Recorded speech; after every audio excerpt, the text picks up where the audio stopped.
고3 외고 학생들이 이제 수시 접수를 할 때 크게는 문과학과 중에 제일 많은 경영학과나 아니면은 외고의 장점을 살린 어문계열을 쓸 때 그때 어떤 방법으로 원수를 접수해야 되는지 그 방법에 대한 것 좀 알려줬으면 좋겠어. 댓글을 보면 외고 학생들의 학종 전략 팁에 대해서 이야기해달라는 얘기가 많아서 한 번쯤은 정리해서 이야기를 하고 싶었는데, 작년에 외고 친구들이 6탈이라고 얘기하더라고. 6개를 다 탈락해서 비자발적 재수생들이 진짜 많은 것을 올해 이제 아이들이랑 상담하면서 많이 알게 됐는데, 가장 큰 공통점이 뭐였냐면 경영대를 준비했던 친구들이 생각보다 많이 떨어졌더라고. 특히 높은 학교 위주로 썼던 친구들이 상향 지원으로 해서 떨어졌나라고 생각해봤더니 그건 또 아니었던 것 같아. 첫 번째 이유로 찾으면 일반고 친구들의 성적 좋은 아이들과 외고 그 상위권 친구들의 한 3.5 친구들과 그 다음에 일반고의 1.5 안에 들어가는 친구들이 학교의 라인을 비슷하게 쓰는 경향이 있거든. 그랬을 때 일반고 1.5 친구들도 생기부가 외고 3.5 친구들만큼이나 괜찮기 때문에 일반고와 외고의 싸움에서 그렇게 외고가 우월하지 않다는 걸 경영학과에서는 확인할 수 있었어. 왜냐면 수업 때문에 그런 것 같아. 경영이나 경제 같은 경우에는 일반고에서도 경제를 가리키거나 경영에 대한 경제 수학, 실용 수학 가리키는 학교들이 되게 많이 늘었고, 그다음에 두 번째로는 이과 친구들이 생각보다 많이 경영학과로 교차 지원을 하고 있거든. 나 역시 미적분 점수가 괜찮고 산업경영을 준비했던 친구들에게 야 경영학과 한번 써볼까? 하나하나 밀어넣자 해갖고서는 간혹 되는 경우가 있었거든. 그런 걸 따져보면 경영학과를 선택해서 원서를 작성하는 친구들이 뭔가 특이한 수학 점수가 좋고 뭐 아주 특이한 괜찮은 메리트가 없다면 외고의 3.5 친구들이 최상위권 학교들을 지원하는데 그렇게 경쟁력이 있을까라고 했을 때 작년엔 아니었던 것 같아. 그게 나의 첫 번째 분석이야. 그런데 외고 친구들을 살펴보니까 어문계열 친구들은 또 다 붙었어.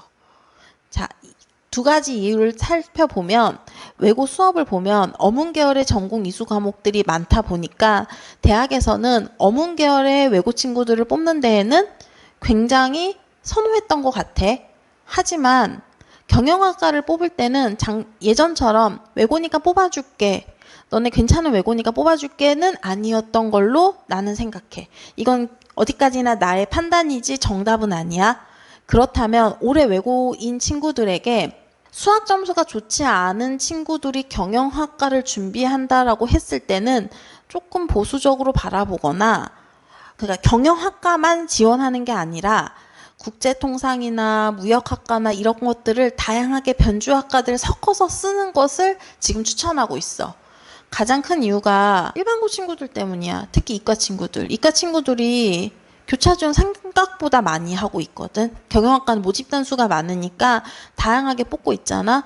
그리고 미적분한 친구들이 있는데 그 친구들의 경쟁력도 괜찮단 말이고, 그리고 걔네들은 컴퓨터를 사용해 갖고서는 파이썬이나 C 언어로 데이터 분석 시각화해 갖고서는 금융에 대한 퀀트 투자에 뭐 프로그래밍을 하는 친구들도 되게 많고 하거든. 나 역시 지금 학원 친구들에게 뭘 시키고 있냐면 퀀트 투자의 방법에 대한 알고리즘을 짜는 방법들을 그거의 수학적 원리를 분석하거나 금융학에 활용되고 있는 미적분이나 확률통계 방법들을 탐구 보고서로 내거나, 혹은 현재 자동차 판매량이 환율에 미치는 영향, 뭐 이런 것들을 조사해 갖고서는 파이썬으로 데이터 분석시켜서 그 다음에 유의성 판단해내고 카이 검정 같은 어려운 공식 넣어갖고서는 얘네들이 얼마나 금융 데이터의 유사도를 판단하는 그런 어려운 활동들을 하고 있는데, 이 친구들이 금융학과나 경제학과나 경영학과를 지원하고 있는 판이거든.